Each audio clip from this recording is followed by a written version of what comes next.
अस्सलाम वालेकुम। प्रोग्राम रोज़नामचा के साथ मैं हूं आपका मेज़बान वसीम साबिर और आज मैं मौजूद हूं शालीमार के इलाका आलिया टाउन में, जहां पर जवां साला लड़की को सर में गोली मारकर कत्ल कर दिया गया। कत्ल करने वाला कोई और नहीं बल्कि उससे शादी करना चाहता था।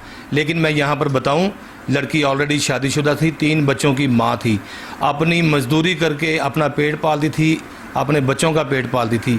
मोहल्ले का एक औबाश नौजवान जो उसका रोज़ाना आए जाए पीछा करता था, उसको मजबूर करता था अपने खामन से तलाक ले और मेरे साथ भाग के शादी कर। लड़की चूँकि गैरतमंद माँ बाप की बेटी थी, गैरत से उसका गहरा ताल्लुक़ था, जो कि मरना पसंद कर गई। लेकिन उसने कोई ऐसा इकदाम नहीं किया कि उसकी जो बकाया बहनें हैं, भाई हैं, रिश्तेदार हैं, करीबी जो है वो लोग बदनामी के बाइस ना बने। लिहाजा लड़के ने बड़ा ज़ोर लगाया कि मेरे साथ शादी कर ले, लेकिन आखिरकार उसने इनकार किया। तो लड़के की जुर्रत और बहादुरी की अगर मैं बात करूं तो इस तरह का वो दरिंदा इंसान था कि उसने पहले फैमिली को फ़ोन किया। फ़ोन करने के बाद कहा कि आज मैं आपकी बेटी को कत्ल कर दूंगा।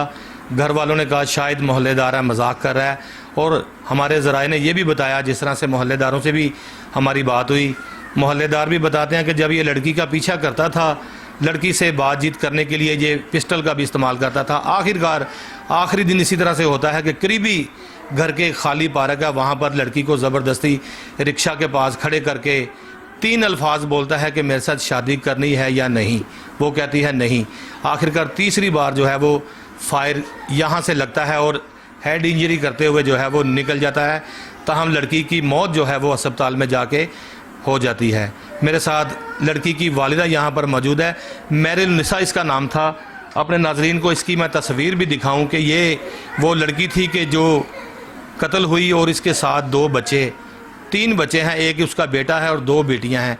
3 बच्चे हैं और ख़ुद ये आप मेहनत मजदूरी करती थी, अपने बच्चों का पेट पालती थी।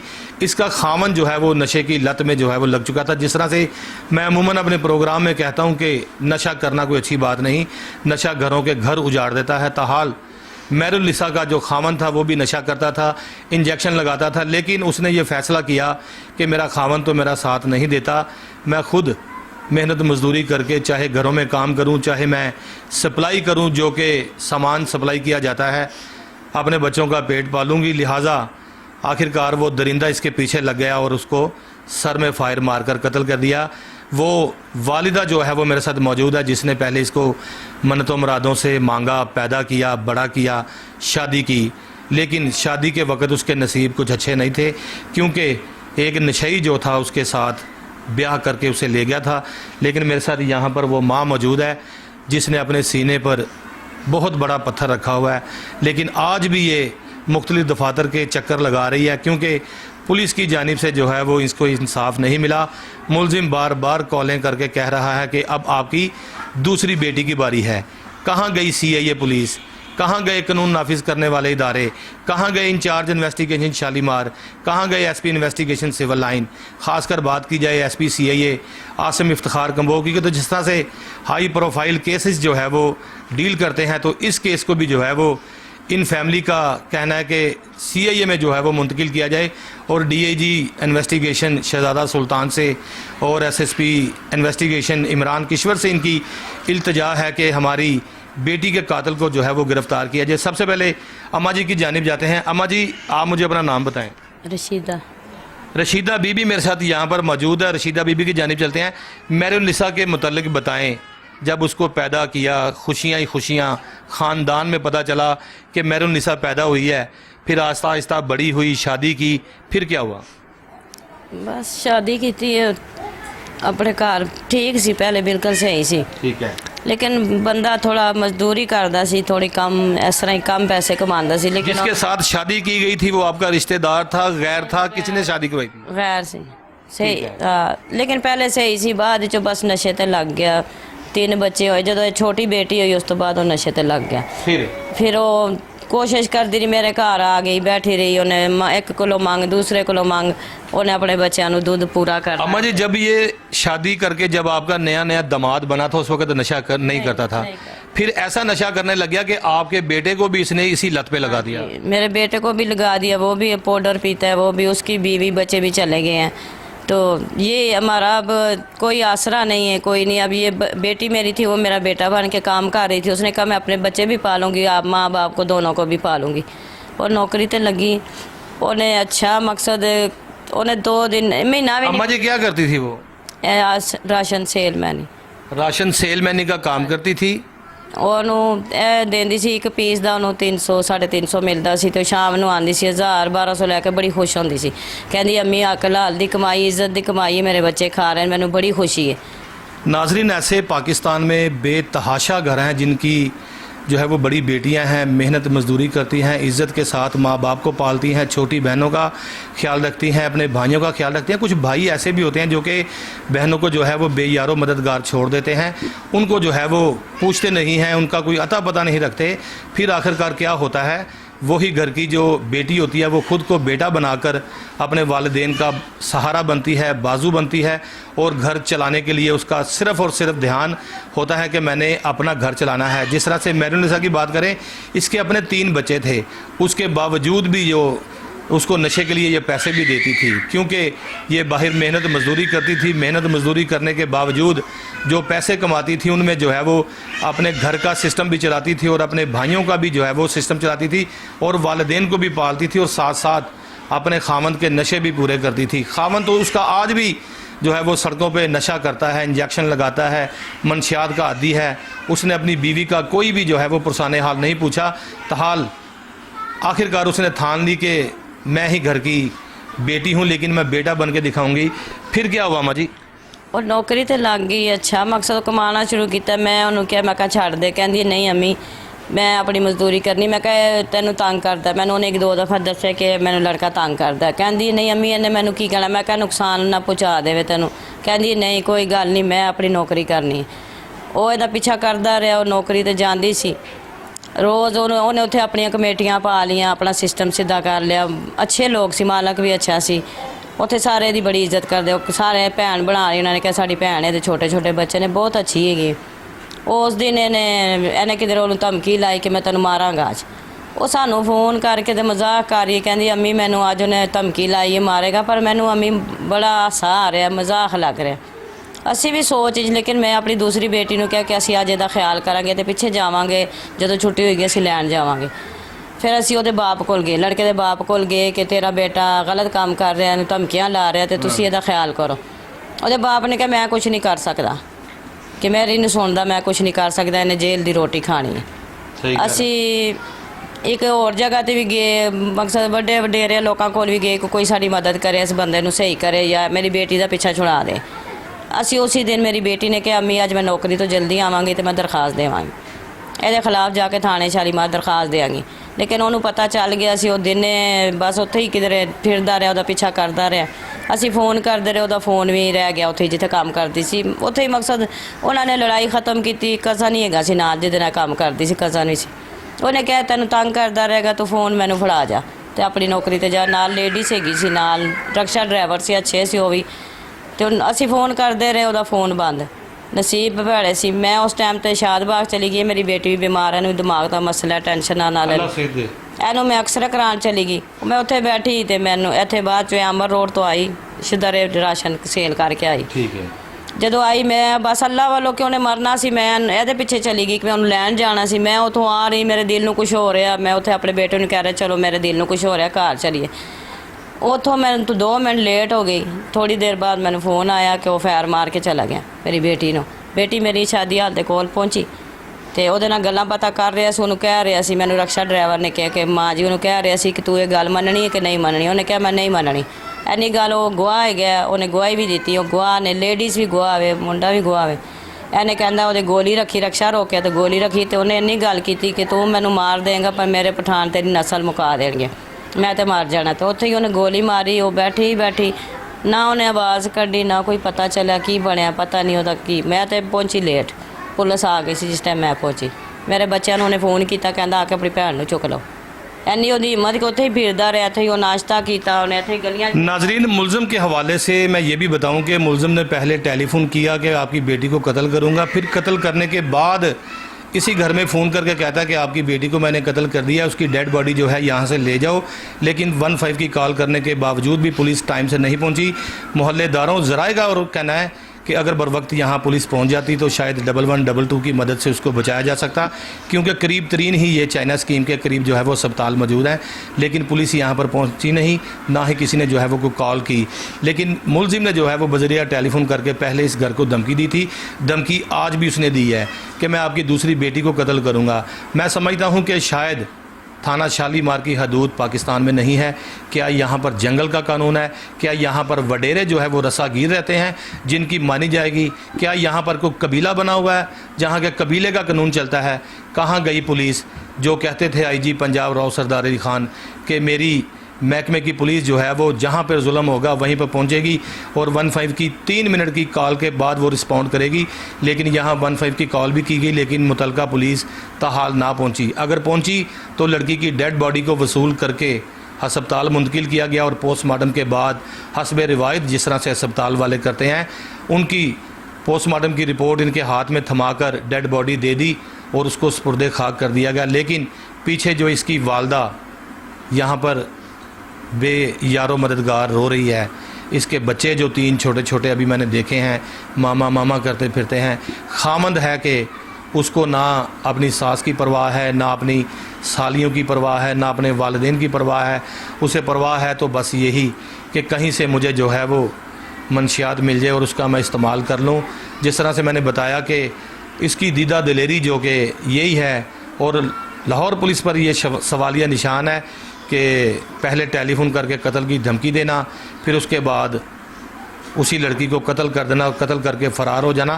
फ़रार होने के बाद मुलजिम तहाल अभी भी जो है वो कत्ल की धमकियां दे रहा है। पुलिस की जानिब से हमें ये मालूम हुआ है कि मुलजिम को इश्तिहारी कर दिया गया है, लेकिन मुलजिम आज भी जो है वो इन्हीं गलियों इन्हीं सड़कों पर असलहा के ज़ोर पर दंदनाता फिरता है। अम्मा जी मुझे एक और चीज़ बताएँ, पुलिस की जानिब से अब तक आपके साथ क्या रवैया इस्तेमाल किया जा रहा है? पुलिस पहले दिन आई है 3 घंटे बाद, जिस टाइम बेटी मेरी फौत हो गई। आकड़ गई, ਉਹਦਾ ਹੱਥ ਹੀ ਇਸ ਤਰ੍ਹਾਂ ਹੋ ਗਿਆ, ਫਾਈਲ ਹੱਥ 'ਚ ਪਕੜੀ ਉੱਥੇ ਹੀ ਆਕੜ ਗਈ। ਉਹਨਾਂ ਨੇ ਜਦੋਂ ਆਈ ਸਾਨੂੰ ਫਿਰ ਹੱਥ ਨਹੀਂ ਲਾਣ ਤਾ, ਉਹਦਾ ਅੰਦਰੋਂ ਖੂਨ ਬਿਲਕੁਲ ਖਤਮ ਹੋ ਗਿਆ। ਅੱਲਾਹੁ ਰਕਸ਼ੇ ਦੇ ਵਿੱਚ ਖੂਨ ਵੀ ਖਤਮ ਹੋ ਗਿਆ, ਹੱਥ ਵੀ ਉਹਦਾ ਵਿੰਗਾ ਹੋ ਗਿਆ, ਆਕੜ ਗਿਆ ਤੇ ਉਸ ਤਰ੍ਹਾਂ ਹੀ ਉਹ ਆਰਾਮ ਨਾਲ ਉੱਥੇ ਲੇਟ ਗਈ। ਬੋਲੀ ਪਤਾ ਨਹੀਂ ਕਿੰਨੀ ਤੜਫੀ ਹੋ ਰਹੀ ਹੈ, ਕਿਸ ਤਰ੍ਹਾਂ ਨਹੀਂ। ਲੇਕਿਨ ਇਹਨਾਂ ਨੇ ਸਾਨੂੰ ਹੌਸਲਾ ਦਿੱਤਾ ਸੀ ਕਿ ਅਸੀਂ ਪੋਸਟਮਾਰਟਮ ਨਹੀਂ ਕਰਾਉਣਾ, ਅਸੀਂ ਸਾਡਾ ਕੁਛ ਨਹੀਂ, ਸਾਨੂੰ ਕੁਛ ਨਹੀਂ ਚਾਹੀਦਾ। ਉਹਨਾਂ ਨੇ ਕਿਹਾ ਨਹੀਂ ਪੋਸਟਮਾਰਟਮ ਜਵੇਦ ਅਖਤਰ ਸਾਹਿਬ ਵੀ ਆਏ ਨੇ, ਜਵੇਦ ਸਾਹਿਬ ਵੀ ਤਫਸ਼ੀਸ਼ੀ। ਇਹਨਾਂ ਨੇ ਕਿਹਾ ਨਹੀਂ ਅਸੀਂ ਤੁਹਾਡੀ ਮਦਦ ਕਰਾਂਗੇ, ਅਸੀਂ ਤੁਸੀਂ ਪੋਸਟਮਾਰਟਮ ਕਰਾਓਗੇ ਕੇਸ ਅੱਛਾ ਹੋ ਜਾਏਗਾ। ਇਹ ਸਾਡੇ ਕੋਲ ਜ਼ਬਰਦਸਤੀ ਲੈ ਗਏ, ਇਹ ਲਿਜਾ ਕੇ ਤੇ ਉਹਨਾਂ ਨੇ ਥਾਣੇ 'ਚ ਗਏ। ਥਾਣੇ 'ਚ ਮੇਰਾ ਬੇਟਾ ਮਦਈ ਬਣਿਆ, ਉੱਥੋਂ ਇਹ ਫਿਰ ਹਸਪੀਟਲ ਭੇਜਿਆ ਇਹਨਾਂ ਨੇ ਤੇ ਪੋਸਟਮਾਰਟਮ ਕਾ ਦੂਸਰੇ ਦਿਨ ਫਿਰ ਅਸੀਂ ਜ਼ੋਰ ਪਾਇਆ, ਅਸੀਂ ਗਏ ਪੋਸਟਮਾਰਟਮ ਕੀਤਾ।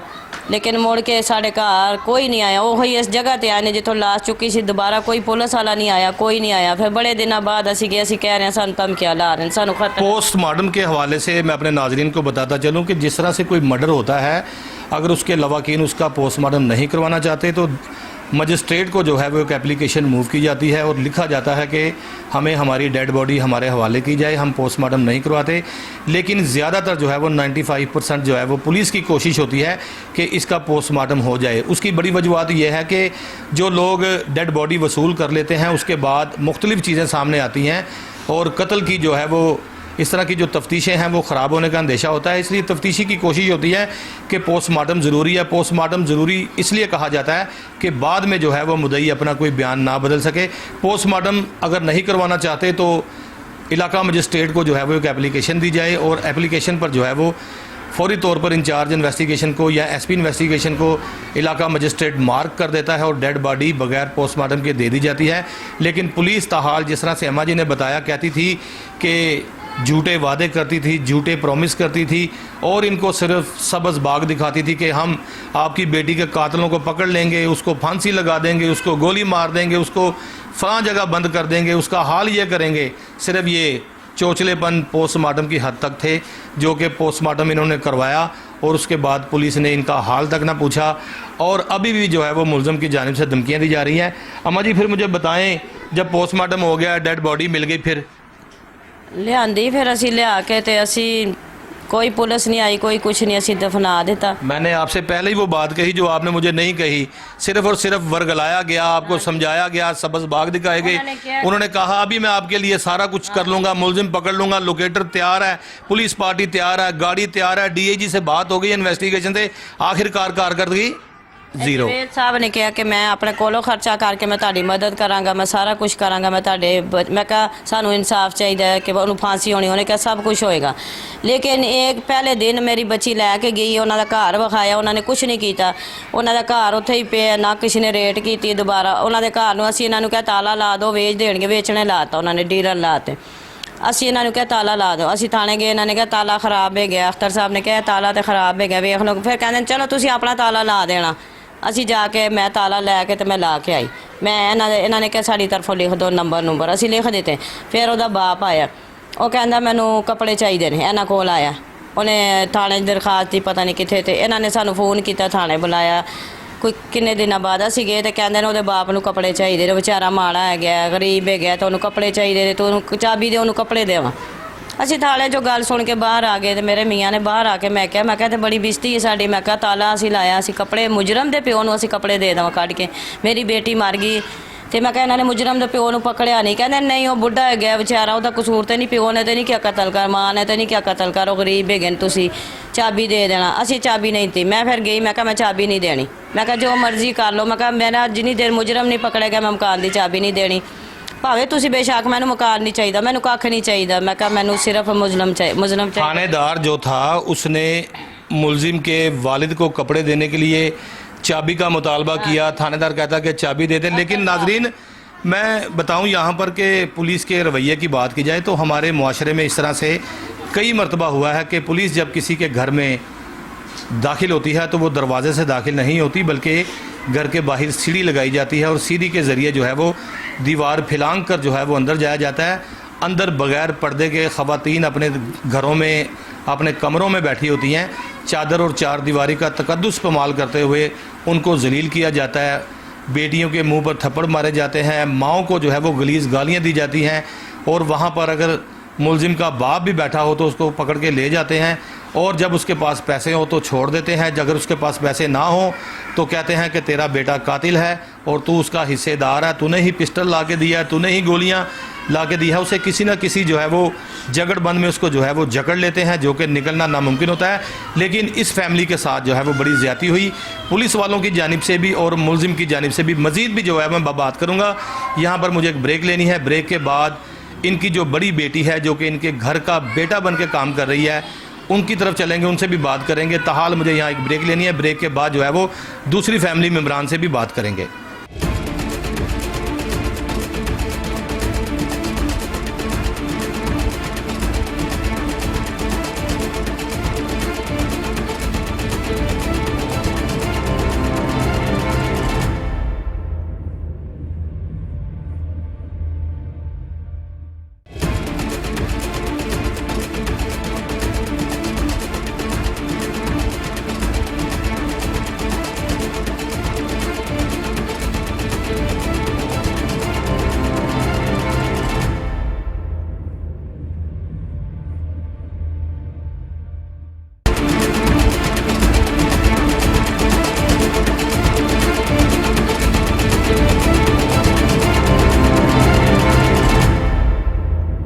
वेलकम बैक नाजरीन आफ्टर द ब्रेक। ब्रेक के बाद मैं फिर उसी जगह पर मौजूद हूँ और यहाँ पर कुछ उनकी भाभियाँ और उनकी सिस्टर्स जो मेरे साथ यहाँ पर मौजूद हैं, जो कि इस हवाले से बात भी करना चाहती थी। और आज के हवाले से बात की जाए तो जिस तरह से जिस कमरे में, जिस घर में हम बैठे हुए हैं, ये उसी मकतूला का घर था जो कि मेहरुन्निसा को सर में गोली मारकर कत्ल कर दिया गया, और आज भी वो लाहौर की सड़कों और गलियों पर दंदनाता फिर रहा है और इनको कत्ल की धमकियाँ दे रहा है। और मैं बताता चलूँ कि आज उसका 40वां, जिस तरह से मुसलमानों में 40 दिनों के बाद जो है वो नज़र न्याज दी जाती है, उसकी बख्शिश के लिए दुआएं कराई जाती है, लेकिन इस घर में कोई ऐसी चीज़ नज़र नहीं आ रही क्योंकि इनके इतने वसाइल नहीं हैं। और दूसरा, पुलिस जो है वो इनको तलाश करती फिर रही है, इनके भाई को तलाश करती फिर रही है ताकि उसको गिरफ़्तार किया जा सके।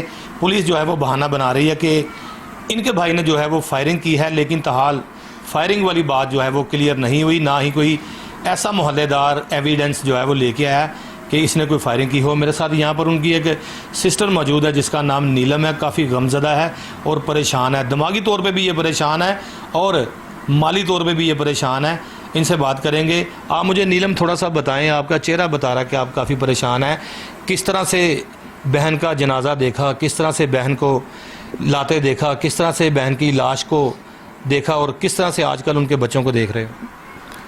बस उसके बच्चे हैं 3 छोटे छोटे बच्चों को देख के वो बहन भूलती नहीं है, याद आ जाती है। मगर जब उसको छोटी बहन को अपने काम से आ रही थी, जॉब करके आ रही थी सेलमैनी, और कातिल ने जिसने कत्ल किया उसने फ़ोन किया, बाकायदा बताया और कहा कि आज मैं मतलब मैं मेहरुनिसा को नहीं छोड़ूंगा। आज मैं ये उसी दिन की बात है जब उसने कत्ल किया कि मैंने नहीं छोड़ना। आप बतौर मोहल्लेदार मजाक में पड़ गई कि शायद ये मजाक कर जी जी बिल्कुल ऐसे ही था कि मजाक है, ऐसा हो ही नहीं सकता ना, वो कभी ऐसा कर सकता है, हमें नहीं लगा ऐसा।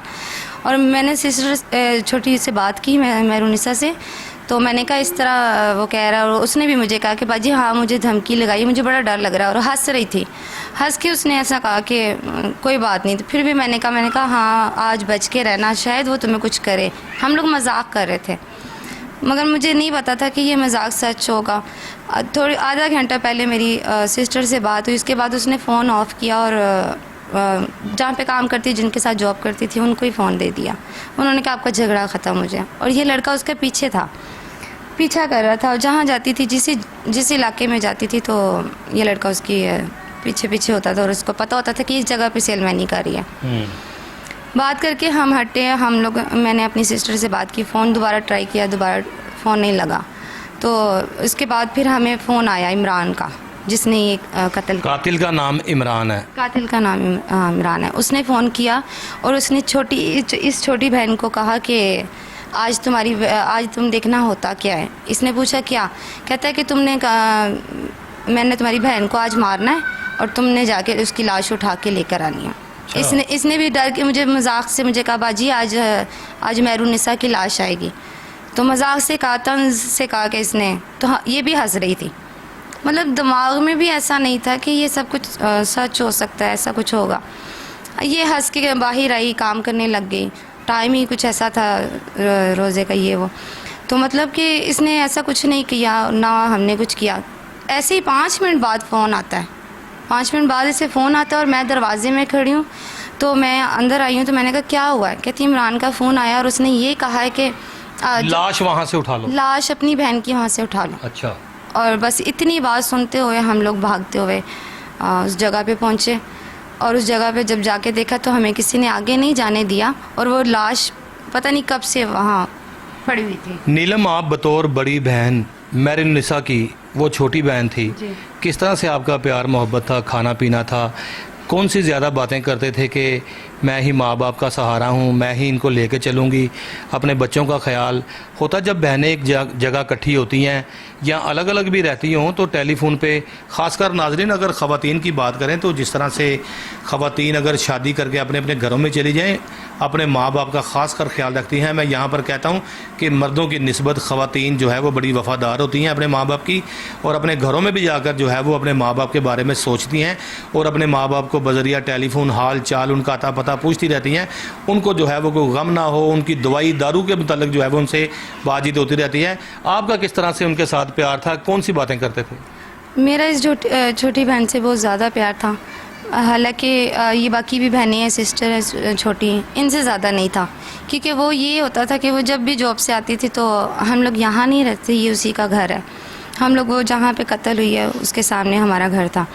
वो जब उसने आना है तो उसने पहले चक्कर वहाँ पे लगाना है। उसने कहना बाजी मैं मुझे चाय पिला दो, या जिस तरह भी मैं फटाफट जाऊँ, मेरे बच्चे इंतज़ार कर रहे होंगे। फिर या जब भी टाइम लगता था वो मेरे साथ बैठ के गपशप करती थी कि मैं आज ये करूँगी, मैं आज अपने बच्चों के लिए LCD लेकर आऊँगी। जैसे भी जो उसके ख़याल थे, जो उसकी सोच थी, बहुत अच्छा मतलब अपने लिए। और उसके जो शौहर है वो नशावर मतलब चीज़ इस्तेमाल करते हैं। जब नशई उसका शौहर था तो ना होने के बराबर था।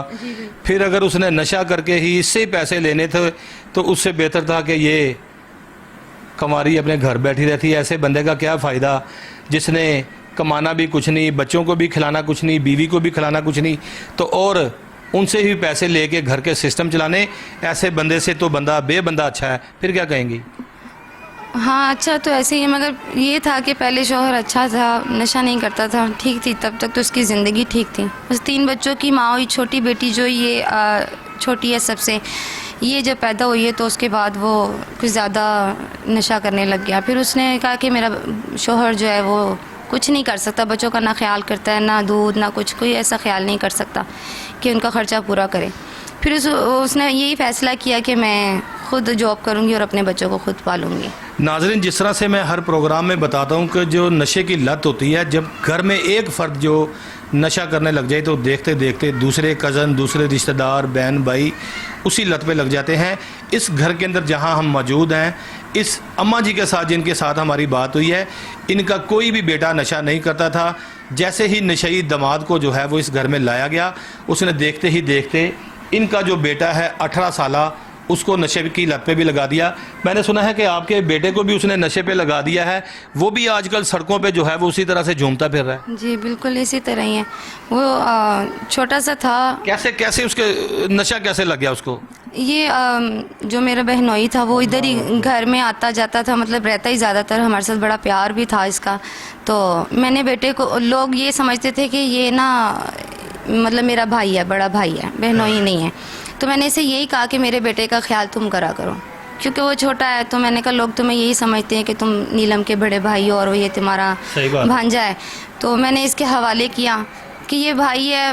वैसे भी बहनोई जो होते हैं वो बड़े भाई होते हैं, वो बाप होते हैं, उनका रिश्ता बड़ा गहरा होता है अपनी सालियों के साथ। सालियाँ तो बेटियाँ होती हैं। जी इसी तरह बस बहुत प्यार था मानी भाई के साथ। तो फिर उससे मैंने अपने बेटे को उनकी तरफ ही वो कर दिया कि आप ख्याल किया करो।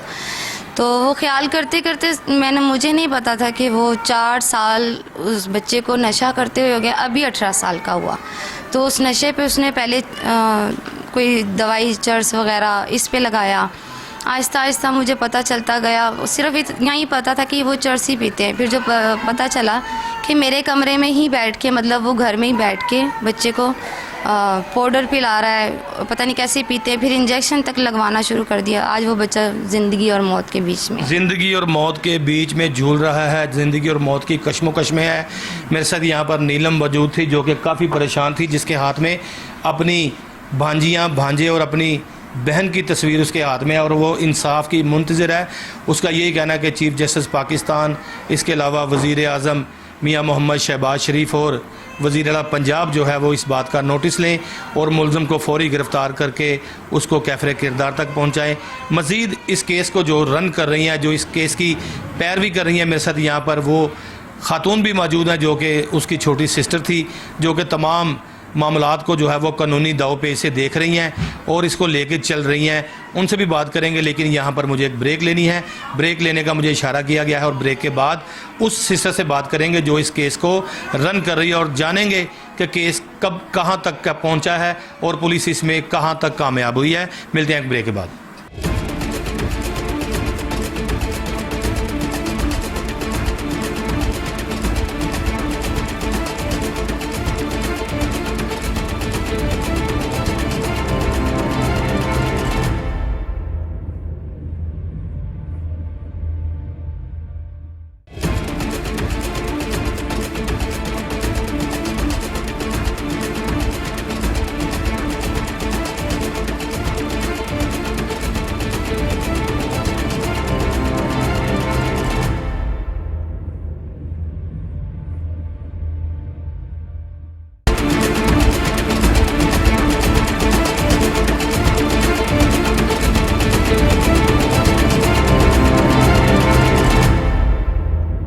वेलकम बैक नाजरीन आफ्टर द ब्रेक। ब्रेक के बाद मैं मौजूद हूँ शमाइला के साथ जो कि उसकी छोटी बहन है। शमाइला आपकी वो छोटी बहन थी ना?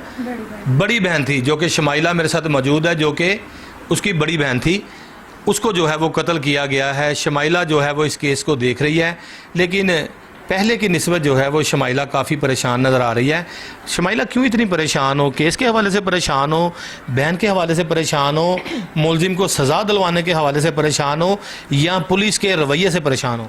मैं इन सब बातों से जो है ना परेशान हूँ, क्योंकि पहले तो हमारी सिस्टर कत्ल हो गई, वो दुख अभी तक ख़त्म नहीं हुआ था। उसके बाद मुजरिम जो है वो आज़ाद घूम रहा है। वो यहाँ तक कि हमारी गलियों में लड़कों को भेजता, रात को वो हमारे घर में आते हैं, दरवाज़ा खटखटाते हैं, हमारे भाई नहीं होते तो हम लोग डर जाते हैं। ऐसा नासूर आदमी है कि पहले इनकी एक बेटी को कत्ल कर चुका है, दूसरी को कत्ल करने के चक्कर में है, रैकी करवा रहा है लोगों से, लोगों को भिजवा कर चेक करवा रहा है कि घर में कौन आता है कौन जाता है।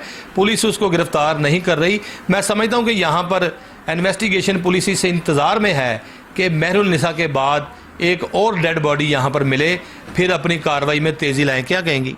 बिल्कुल ऐसे ही है। जब मैं थाने में गई हूँ तो हमारे तफ्तीश साहब का नाम है जावेद, ठीक है। तो मैंने उनसे बात की थी। मैंने उनको बोला है कि हमें धमकियां लगा रहा है। पहले जाने वाली तो चली गई, चलो वो तो हम लोग अब कानून पे छोड़ते हैं कि वो क्या इंसाफ करते हैं हमारे साथ, और अपने अल्लाह पे छोड़ते हैं, जो अल्लाह बेहतर करेगा। अल्लाह बेहतर इंसाफ करने वाला है, अल्लाह बेहतर मददगार है। बिल्कुल ऐसे ही है। तो हमने ये चीज़ बोली, लेकिन उन्होंने आगे से हमें ये जवाब दिया कि आप लोग उनको ढूंढें, आप लोग उनके आगे पीछे रैकी करें, मतलब उनके देखें कि वो क्या कर रहे हैं। भाई तनख्वाहें पुलिस वाले हमारे टैक्सेस से लेते हैं, लाख लाख रुपए इनकी तनख्वाह है। वो कहते हैं कि आप हमें बताएं, हमें ढूंढ के दें। आपके पास लोकेटर मौजूद है, आपके पास नफरी मौजूद है, आपके पास गाड़ियां मौजूद हैं, आपके पास सोर्सेज मौजूद हैं।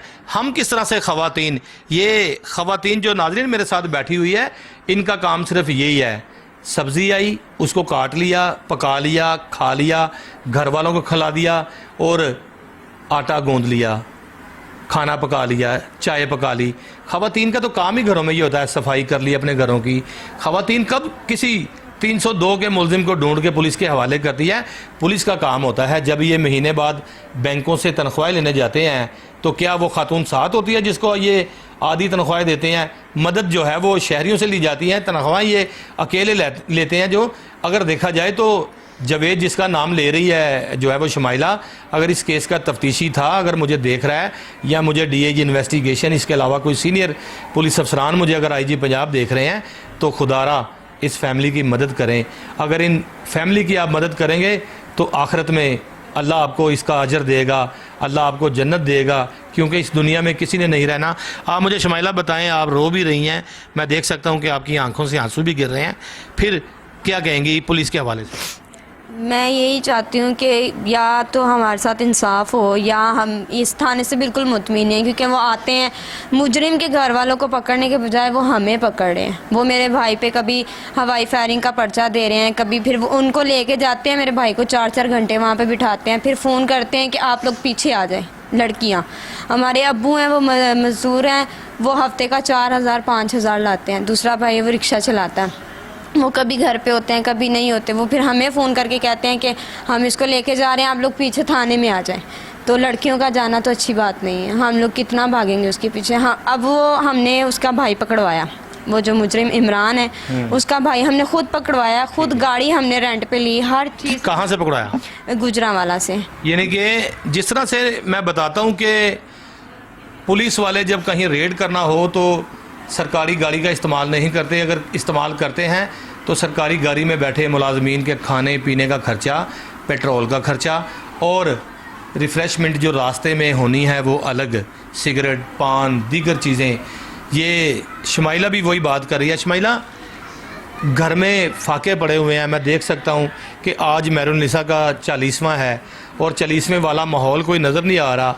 ना यहाँ पर कोई चावल पके, ना यहाँ पर कोई जो है वो हलवा पका, ना कोई ऐसी चीज़ ख़त्म पे जो है पकाई गई है कि उसको जो है वो बख्शिश के लिए उसका 40वां है। आपके घर में खाने के लाले हैं, गाड़ी रेंट पर कैसे ली?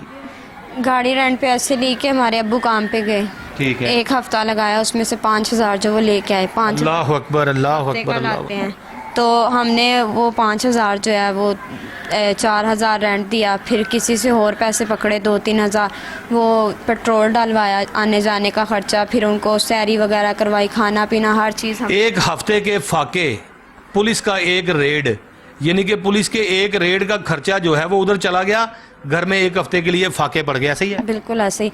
आज मेरी बहन का 40वां है। पहली वजह तो ये है कि हमें पुलिस परेशान कर रही है, हम लोग नहीं कर सकते, हमारे घर में मर्द कोई भी नहीं है इस टाइम पे, हम लोग नहीं कर सकते। अगर हम किसी से कुछ लेके करते भी हैं तो ये हमें करने नहीं दे रहे हैं। जब हमारे भाई घर में नहीं होंगे, वो कुछ लाएंगे नहीं बाहर से, तो हम लोग कैसे करेंगे? हमारे सर पे अभी ना अब्बू हैं ना भाई हैं, क्योंकि वो कहते हैं अपने अब्बू को और अपने भाई जो मदई है उसको पेश करें। SHO साहब जो हैं वो खुद कह रहे हैं, मैं खुद कल थाने गई हूँ तो उन्होंने ये कहा है कि मुझे मदई दे दो, बस पर्चा ज़माना जो भी है मैं खुद ही करवाऊँगा बाद में, लेकिन मैं इस पर पर्चा देना है मैंने। नाजरीन, मैं यहाँ पर अपने नाजरीन को बताता चलूँ, अपने दोस्तों को बताता चलूँ, ये जो कोहिनूर टेलीविज़न स्क्रीन पर मेरा प्रोग्राम रोज़ नामचा चल रहा है, इस हवाले से मैं बताता चलूँ कि इसी घर की बेटी कत्ल हुई और इनका जो भाई है वो मुद्दई बना 302 का।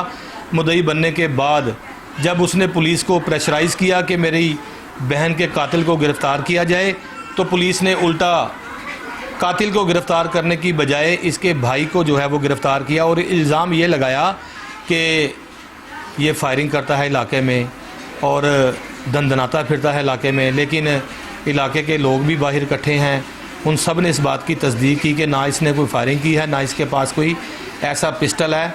उसके बावजूद भी जो है वो मुतलका पुलिस जो है वो इसको कभी पकड़ के ले जाती है, 4-4 घंटे के लिए वहाँ रखती है।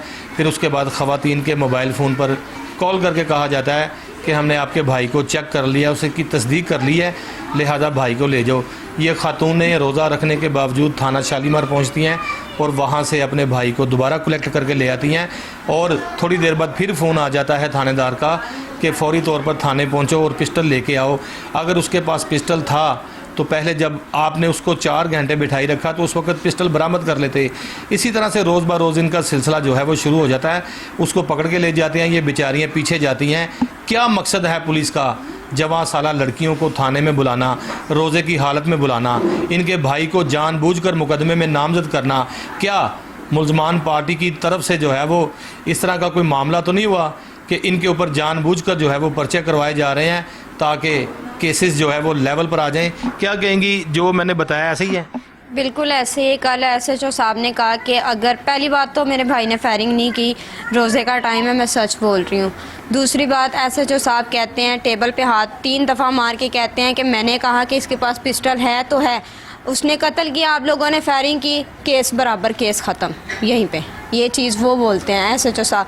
फायरिंग अगर यानी कि 302 का जो मुकदमा ऑलरेडी दर्ज है वो हवाई फायरिंग के साथ मिला के उसको जो है वो कंपैरिजन करके बराबर कर दिया। वो कहते हैं कि आपकी बहन कत्ल हुई है तो इसने फायरिंग की है, मामला लेवल हो गया। बिल्कुल ऐसे ही है। हाँ, अच्छा। और जवेद साहब को फ़ोन करते हैं, हम बोलते हैं कि अगर उस लड़के से तफ्तीश किया, कुछ पूछा, तो आगे से फ़ोन पहले बोलते हैं नहीं अभी कुछ भी नहीं हुआ, तो फ़ोन बंद कर देते हैं, आगे से फ़ोन नहीं उठाते हैं। अख्तर साहब को करते हैं, अख्तर साहब कहते हैं मैं कर रहा हूँ, करते कुछ भी नहीं है। थाने जाते हैं तो वो हमें मिलते नहीं आगे से।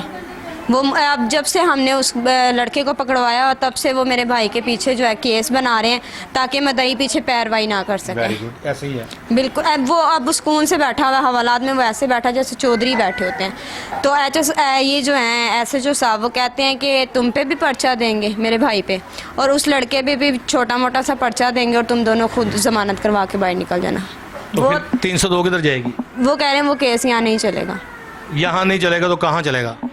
कोई पता नहीं है। वो कह रहे हैं कि ये केस यहीं पे ख़त्म हो जाएगा। तो मैं बस, हमने कहा कि जिस लड़की औरत ने यहाँ पे कॉल किया वो खुद कह रही है कि वो ये लड़का नहीं है, इसने फायरिंग नहीं की है। तो आगे से कहते हैं कि मेरा उस कॉल से कोई लेना देना नहीं, ये जो कर रहा हूँ ये इंक्वायरी मेरी खुद की है। IG पंजाब राव सरदार अली खान, DIG इन्वेस्टिगेशन शहजादा सुल्तान, SSP इन्वेस्टिगेशन इमरान किश्वर और SP इन्वेस्टिगेशन सिविल लाइन, तमाम बातें, तमाम चीज़ें आपने देखी। खातून की बात भी सुनी, वालदा की बात भी सुनी, लेकिन मुझे इस बात की समझ नहीं आई कि 302 को जो है वो क्यों हटाया जा रहा है, क्यों मिटाया जा रहा है। इसके ऊपर जो है वो एक 13-20-65 का मुकदमा दर्ज करने के लिए घरों में बार बार छापे मारे जा रहे हैं, ख़वातीन को तंग किया जा रहा है। क्यों इस तरह से किया जा रहा है? कहीं जिस तरह से मैंने बताया तफ्तीशी अफसर की मुल्ज़म पार्टी के साथ कोई हेलो हाय, कोई साजबाज तो नहीं हुए। जिस तरह से मैंने शमाइला की बात सुनी, शमाइला की बातों से मुझे स्मेल आती है कि शायद पुलिस इनके साथ साजबाज हो गई है। नहीं तो 13-20-65 के मुकदमे के हवाले से मैं बताता चलूँ कि पुलिस इस तरह से चादर और चार दीवारी का तकद्दुस पमाल नहीं करती, ना ख़वातीन को गलीज़ गालियाँ देती हैं और ना कहती हैं कि आपको इस मुकदमे में गिरफ़्तार कर लिया जाएगा। अब देखना यह है कि जो मुल्ज़िम लड़की को कत्ल करके गया है उसको पुलिस कब तक गिरफ़्तार कर लेगी। पुलिस के पास तमाम जो है वो ऐसी चीज़ें, ऐसे जो है वो कंप्यूटराइज सिस्टम मौजूद हैं कि जिसमें जो है वो मुलजिम को गिरफ़्तार करना बड़ा आसान है। अब देखना यह है कि इन्वेस्टिगेशन पुलिस कब तक मुलजिम को गिरफ़्तार कर लेगी। प्रोग्राम रोज़नामचा के लिए वसीम साबिर को कल तक के लिए इजाज़त दीजिए। अल्लाह निगहबान।